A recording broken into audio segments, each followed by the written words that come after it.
Khanapur live मध्ये दर्शकांचं स्वागत आहे। आपल्या समवेत आहेत खानापूर तालुक्यातील हब्बनहट्टी येथील पुंडलिक नाईक मामा। हे वन खात्यामध्ये गेली 25 वर्ष नोकरी करून नुकताच सेवानिवृत्त झालेले आहेत। पुन्हा सेवानिवृत्तीनंतर देखील वन खात्याने त्यांना पुन्हा एकदा या वन डेली विजिट्सवर या वन खात्याच्या अधिकाऱ्यांनी त्यांना कामाला रुजू केलेलं आहे। आज आपण खानापूर तालुक्यातील चाफोली जवळ त्या ठिकाणी कोटणी डॅम म्हणतो मादाईच्या खोऱ्यामध्ये त्या ठिकाणी आपण मकर संक्रांतीच्या निमित्तानं एक दिवशी सहलसाठी आलो असता या ठिकाणी त्यांची भेट झाली आणि या भेटीप्रसंगी त्यांनी आपल्या खानापूर लाईव्हशी या जंगल पट्ट्यातील आपला लेखाजोखा अनुभव, वन खात्यातील त्यांचा आलेला संपर्क आणि या भागाच्या रक्षणासाठी त्यांनी केलेलं कार्य या संदर्भात त्यांनी आपल्याला बरीचशी पूरक माहिती या ठिकाणी देऊ केलेली आहे।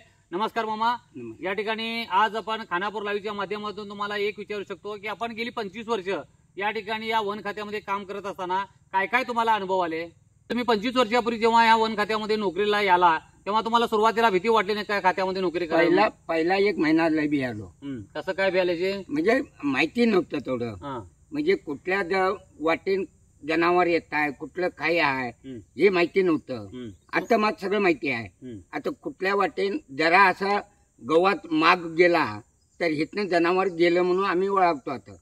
आता या जंगलात सध्या ज्या भागात आहे त्या भागात वाघाट आहेत, अस्वल आहेत, माकडं आहेत, साप आहेत किंवा बिबट्या आहेत, असे बरेचसे प्राणी तुम्हाला कधी कधी निदर्शनाला आले दिसल्यात? वाघ दिसला तर तुम्ही काय करता? वाघ दिसला तर बाजून आता माझे ते 22 मुगुड्या येते मुडगई अंजनी हनबरला ती 22 मोडल्या, तो बाळूगला वाघ। ह्यो वाघ आमचा जंगली वाघ नाही, तो बाळूगला तो आणून सोडल्याने कुणी तर। मग त्या टायमात तुम्ही तिथे गेलेला? त्यांना मी त्यांना हे मुगुडा हे बीट माझ्याकडेच होता। त्यांना मुकाशी रावसाब होता मला रात्रीच ते गावातले लोक मारतात म्हणून हे लोक सगळे गोळा होई सगळं एकाच्या बंब्यात निघलो मी तिथे मुडगई गवतात रोना मारून वर गवतात। हे आमचे साहेब लोक येई तोपर्यंत साहेब लोक येल्या उपरात जाऊन पटना त्या लोकांनी त्यांच्याच लोकांनी जाऊन भुतुर डापुंगून निघलो उजवाडी सगळं। मग तो वाघ तुम्हाला कधी तर दिसला काय त्या ड्युटी करताना? नाही त्यांना दिसून जेव्हा अंजना हनबरला त्या वाघानं मारला त्यावेळेला तुम्हाला लक्षात आलं की या ठिकाणी वाघ आहे म्हणून।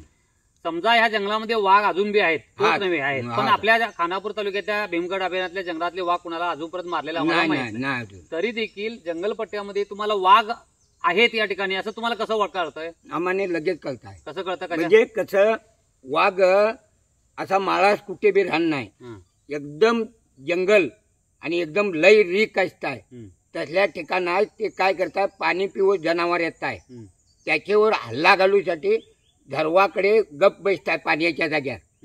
मग ते पाणी पिऊ शेलं की आता गये पुढे जाऊ लागले मोठ्या, त्यांच्या गयांची कळ काढणं नाही, त्यांचं बारीक काय राहताय त्यास मागल्या मागे मारताय, जबडात उचलताय। आता असं एखाद्या घनराज जंगलामध्ये आपण वावरतोय, त्या ठिकाणी वाघ आहे असं तुम्हाला चाहूल कशी काय, माकडं वगैरे असे काय कळले?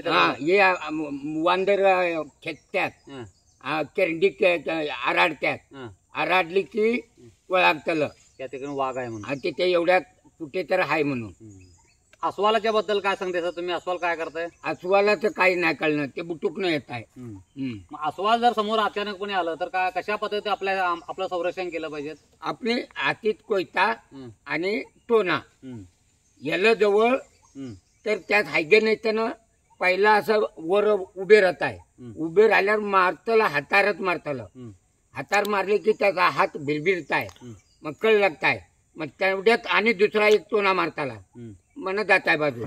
आता ते अस्वल जे आहे का नाही ते बायकाच्यावर जास्त हल्ला करताय म्हणतात की पुरुषांच्यावर करतात म्हणतात? बायका माणशी गंड असला, हे नसलं तर ते पेटा असला तर लई डेंजर, बरका त्याचं पिल्लू असलं तर पाठ लागताय म्हणा आपली पळवू पाहिजे त्याच्याजवळ, म्हणजे त्याचं जर पिल्लू असलं तर आपण त्याच्याजवळ थांबायचं नाही, थांबतलं नाही। आता हे दोन प्राणी तर मुख्य झाले, तर तिसरा म्हटलं तर बिबट्या, चित्ता, याच्याबद्दल काय तुम्हाला अनुभव आहे का? काय नाही, काय बी करणार ना बाबे, काय बी करणार नाही।